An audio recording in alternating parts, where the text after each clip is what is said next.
ప్రభాస్ మూవీని చిన్న సినిమా అన్న సప్తగిరి ఫ్యాన్స్ ఒక్కసారిగా ఆగ్రహం. ఇంతకీ ఏమైంది? నమస్కారం అండి. టాలీవుడ్లో ఇప్పుడు హాట్ టాపిక్గా మారింది ప్రముఖ కమెడియన్ సప్తగిరి చేసిన కామెంట్స్. ప్రభాస్ హీరోగా దర్శకుడు మారుతి తెరకెక్కించిన చిత్రం ది రాజాసాబ్. ఈ సినిమాపై సప్తగిరి చేసిన వ్యాఖ్యలు సోషల్ మీడియాలో పెద్ద దుమారం రేపాయి. ఇటీవల ఓ ఈవెంట్లో మాట్లాడిన సప్తగిరి ది రాజాసాబ్ ఒక చిన్న సినిమా అంటూ కామెంట్ చేశాడు. అయితే ఈ ఒక్క మాట ప్రభాస్ అభిమానులకు అస్సలు నచ్చలేదు. సోషల్ మీడియాలో వెంటనే సప్తగిరిపై ట్రోలింగ్ మొదలైంది.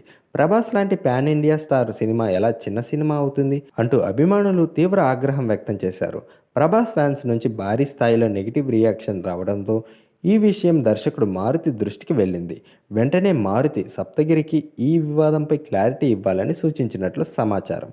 దీంతో సప్తగిరి సోషల్ మీడియా వేదికగా బహిరంగ క్షమాపణ చెప్పారు. నేను అన్న మాటలు ఎవరిని బాధ పెట్టాలనే ఉద్దేశంతో కాదు, పొరపాటున అలా మాట్లాడాను.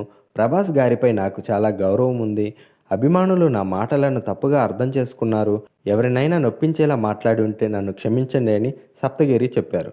అయితే కొంతమంది అభిమానులు సప్తగిరి క్షమాపణను అంగీకరిస్తుండగా మరికొందరు మాత్రం ఇంకా అసంతృప్తిగా ఉన్నారు. సోషల్ మీడియాలో ఈ అంశం ఇంకా ట్రెండింగ్లోనే కొనసాగుతుంది. మరి సప్తగిరి క్షమాపణతో ఈ వివాదం ముగుస్తుందా, లేక అభిమానుల ఆగ్రహం ఇంకా కొనసాగుతుందా? మీ అభిప్రాయాన్ని కామెంట్స్ చేయండి.